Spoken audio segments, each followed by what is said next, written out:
The right timing. Timing influences how your audience reacts to what is being communicated. When the timing is right, the chance of getting the reaction on what we want improves significantly.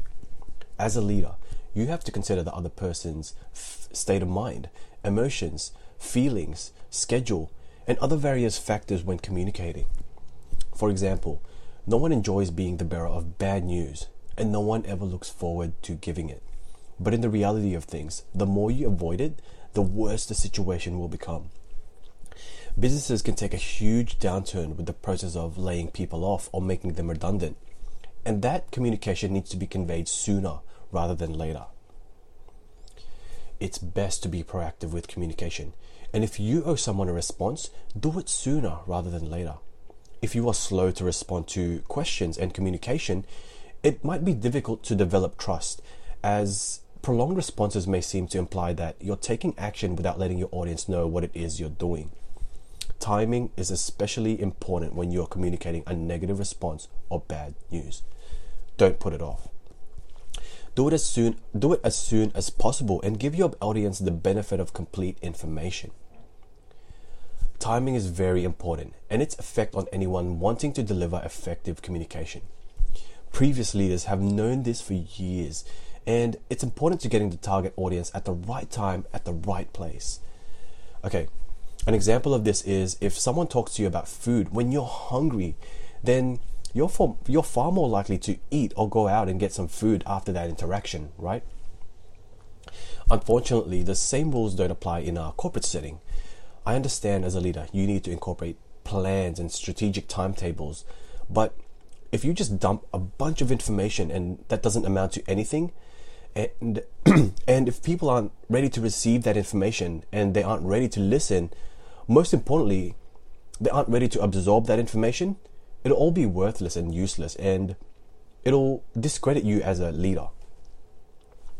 It all comes down to that golden rule of communication, putting yourself in the mindset of the people to whom you're trying to communicate with.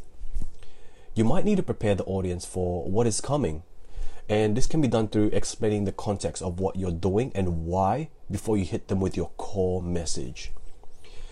So by doing this, it warms them up to your core message so you can actually ease your way into it, right? There never will be a perfect time, but there is always a way to obtain near perfect timing.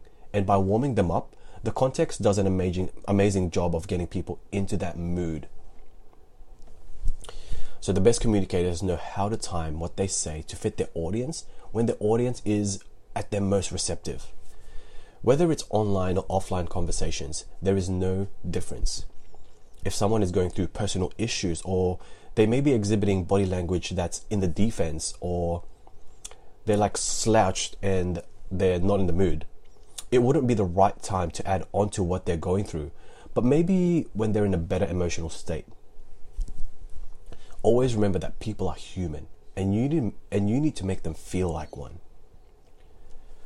Timing is fundamental to a successful communication. And as well as considering a suitable time to hold a conversation, you need to make sure that there is enough time to cover all that is needed, like including time to clarify and negotiate with things. Talking to an employee about a strategic decision 5 minutes before they are about to leave the office for the day is a bad timing, as you would if you were to successfully have the same conversation the following morning, because that leaves more time for two-way communication and discussions, as opposed to saying it 5 minutes before they leave into the office, right? It goes back to remembering that people are human, and it's not respectful for their time if you were to do it 5 minutes before they were to clock off. Okay, moving forward. Good news as well as bad news needs to be well timed. Let me just repeat that. Good news as well as bad news needs to be well timed. A good overall sharing strategy for the right timing is always a blend of planning, finding the right tools, and practicing authentic human engagement. Yes, I understand timing is critical, but you need to save time, and by doing that in a timely manner with what we share and when we do it is important. And the most important thing to remember is that automation should always be tempered by keeping the end goal in mind, which is building human relationships. Relationships are what moves us forward individually and as brands.